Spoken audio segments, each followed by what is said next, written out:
해결하기 어렵거나 대응하기 곤란한 문제적 섹터들을 모아서 명쾌한 솔루션을 제시해드리겠습니다. 오늘의 문제적 섹터 해결사 KB증권 프라이클럽 민재기 팀장님과 함께합니다. 팀장님 안녕하세요. 안녕하세요. 네, 오늘 첫 번째 주제 바로 만나보겠습니다. ETF 이야기 해보겠습니다. 거침없는 코스피 시장의 질주에 ETF 몸값도 고공행진 중입니다. 코스닥 ETF 상장 지수도 한 달 새 240% 폭등했는데요. 국내 시장 상품이 해외 주식형을 앞지를 만큼 국장이 화랑인 가운데 ETF 시장 확대 수혜주 찾아볼까요?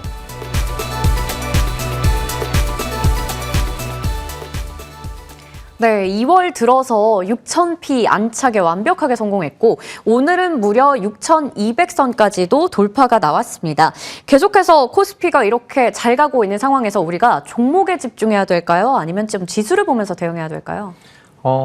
종목이 시장을 이길 수 있는 종목을 집중하면 더 좋긴 하죠. 네. 근데 지금 지수가 개별 종목처럼 움직이고 있는 정말로 평상시에는 경험하기 좀 어려운 그런 장이 연속적으로 좀 만들어지고 있다라고 보시면 될 것 같은데, 삼성전자가 20만 원 넘어선 게 얼마 안 된 것 같고 SK하이닉스가 100만 원 돌파한 지가 얼마 안 된 것 같은데, 지금 코스피 지수의 강한 랠리를 이 두 종목이 이끌고 있는 그런 상황입니다. 그래서 이 두 종목이 아닌 다른 개별 종목으로 대응하시면 사실은 이 코스피 지수의 상승을 따라가기가 참 만만치 않은 그러한 장세가 지금 이어지고 있는 그런 상황입니다. 지금 화면에서 보시는 것처럼 예탁금이 100조 원 규모다라는 이야기가 나오고 있잖아요. 그죠? 예. 최근에 많은 분들이 들으셨을 텐데, 그 100조 원 되는 규모의 자금들이 개별 종목이 아니라 지수에 투자했다면 충분히 지수를 따라갈 것이고, 그 지수를 강하게 이끌고 있는 게 삼성전자와 SK하이닉스 같은 이런 반도체 투탑이기 때문에 오히려 투탑을 가지고 있거나 아니면 투탑을 많은 비중으로 담고 있는 반도체 ETF를 사실은 담고 있어야지만 지수를 따라가거나 아니면 지수보다 더 좋게 나올 수 있지, 그렇지 않으면 지금 지수도 따라가지 못하는 상황이기 때문에 제 생각에는 완전히 개별 종목으로 접근하시기보다는 지수로 대응을 하시거나 아니면 이 두 지수를 강하게 이끌고 있는 삼성전자와 SK하이닉스를 많은 비중으로 담고 있는 반도체 ETF로 대응하시는 게 그래도 따라갈 수 있는 중요한 또 투자 포인트가 되지 않을까라고 생각됩니다. 확실히 이제는 좀 현명하게 우리가 투자를 하기 위해서 지수를 잘 따라가야 될 텐데, 지금 반도체 투톱이 너무 잘 가고 있기 때문에 이런 투톱을 담고 있는 반도체 ETF도 좋다라고 말씀을 해주셨습니다. ETF 이야기가 나와서요. 코스피 랠리에서 지금 ETF 몸값도 계속해서 올라가고 있습니다. 시장의 현황을 좀 살펴볼까요? 네, 지금 ETF로는 돈이 200조 넘게 지금 들어오고 있다라는 기사들이 나오고 있고, 정확하게 1월 23일부터요. 특히나 ETF 쪽으로 물밀듯이 지금 자금들이 들어오고 있는 그러한 상황입니다.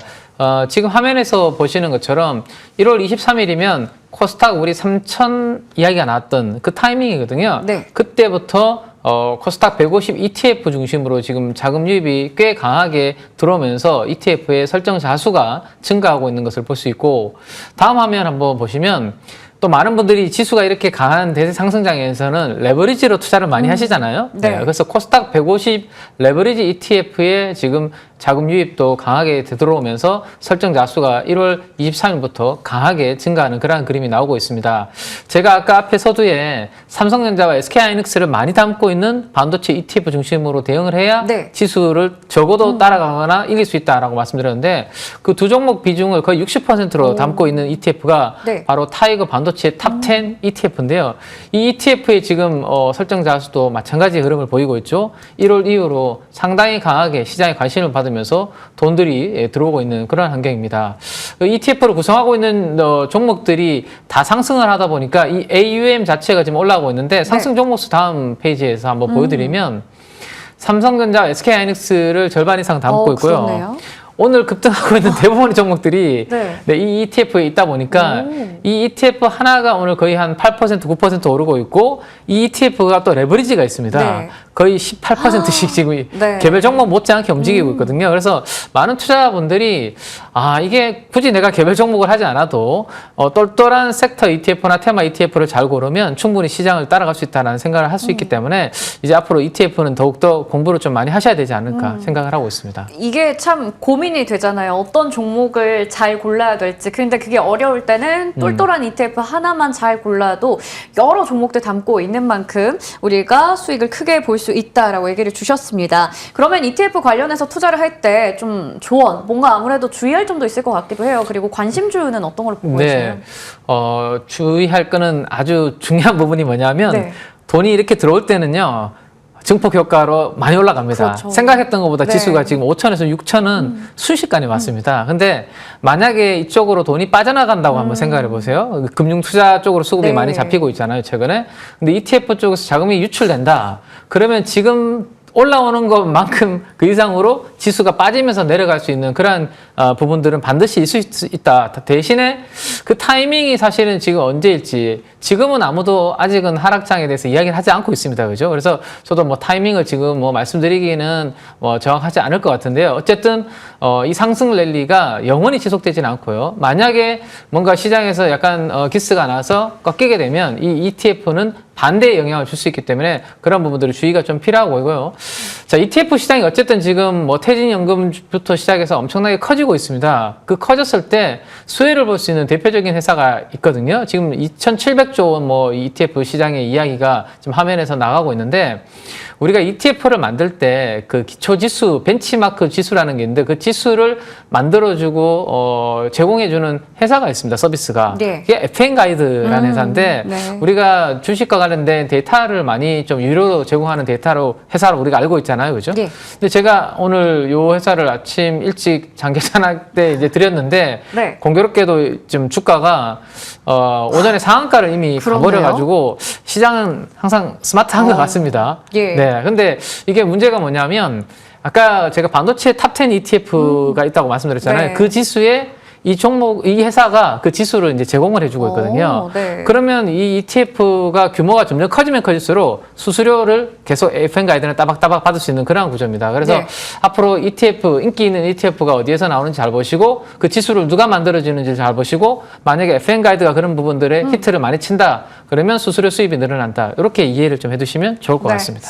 이거 오전에 말씀해 주셨는데 벌써 그러게. 또 상한가 가 있습니다. 그래도 FN 가이드에 대해서도 아이디어 주셨고요. 반도체 관련한 ETF도 잘 기억해 보면 좋을 것 같습니다. 두 번째 주제로 바로 넘어가 보겠습니다. 3월 벚꽃 시즌이 다가옵니다. 1분기 계절적 성수기효가 기대감이 커지는데요. 증권가는 1월 항공사의 실적에 대한 긍정적인 평가를 내고 중국 춘절 기간 여행객의 수가 최고치를 찍은 만큼 항공주에 대한 기대가 살아나는데 항공주 다시 날아오를까요? 네, 저도 이제 3월이면 좀 어디 가보고 싶긴 한데 항공주들 그러면 지금이 딱 타이밍이지 않을까 싶어요. 매수해도 될까요? 사실 1분기가 이제 성수기거든요. 네. 겨울에는 날씨가 추워서 어디 다니기가 조금 조심스러운 부분이 네. 있고 지금 낮 기온이 이제 10도, 15도까지 올라오기 때문에 이제는 한번 여행을 가볼까라는 생각들을 많은 분들이 하실 것 같은데 뭐 가까운 일본이라든지 중국과 같은 이런 단거리 여행에 대한 수요가 꽤 강하게 올라오는 시즌이 1분기고요. 이미 예약률이 꽤 높게 올라오고 있다라고 네. 합니다. 3월 초에 저희 연휴도 또 짧게 또 있지 않습니까? 그렇죠. 그래서 그런 부분들이 있기 때문에 지금 업황은 더할 나위 없이 괜찮고요.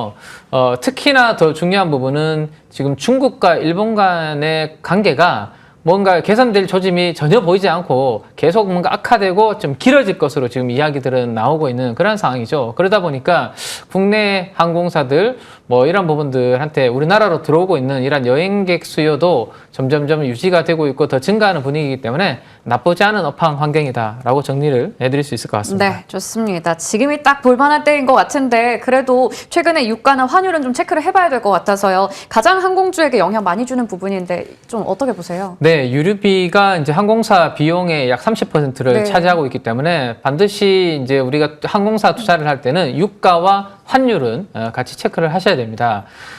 이제 유가는 최근에 그래도 60달러에서 크게 벗어나지 않는 그런 이제 안정적인 흐름을 보이고 있는데요.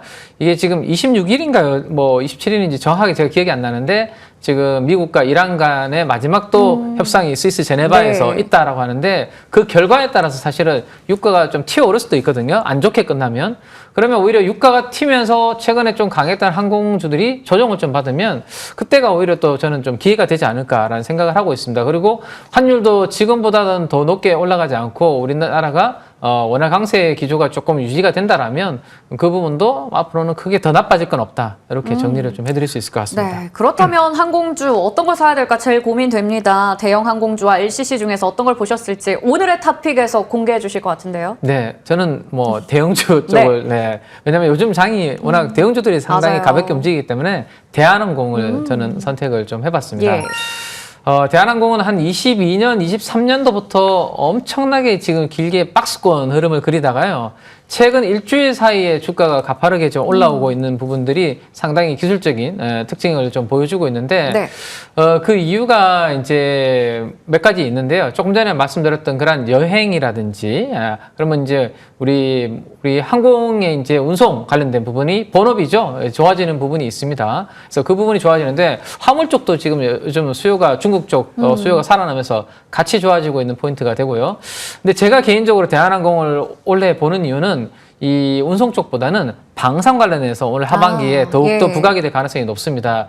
이게 한국 항공우주의 KF-21이 있는데 그 KF-21을 주위에서 이렇게 호위할 수 있는 무인기를 대한항공이 지금 준비를 하고 있거든요. 네. 그래서 대한항공은 이제는 운송이 아니라 운송 플러스 방산 기업으로 본다면 밸류에이션이 좀 리레이팅 되지 않을까라는 그러한 기대감이 있기 때문에 대한항공은 조금 대형주로서 좀 길게 보셔도 괜찮지 않을까 말씀을 좀 드리고 싶습니다. 좋습니다. 운송뿐만 아니라 방산에 대한 모멘텀까지 같이 엮어서 볼 수 있는 길게 볼 수 있는 종목입니다. 대한항공 오늘의 탑픽으로 말씀해 주셨습니다. 이어서 한 종목 AS 받아볼게요. 11월 27일에 말씀해 주셨던 현대건설 원전 모멘텀을 타고 최근에 또 건설 쪽 업황도 좋아진다라고 하니까 벌써 이렇게 많이 올랐습니다. 신고가 영역이에요.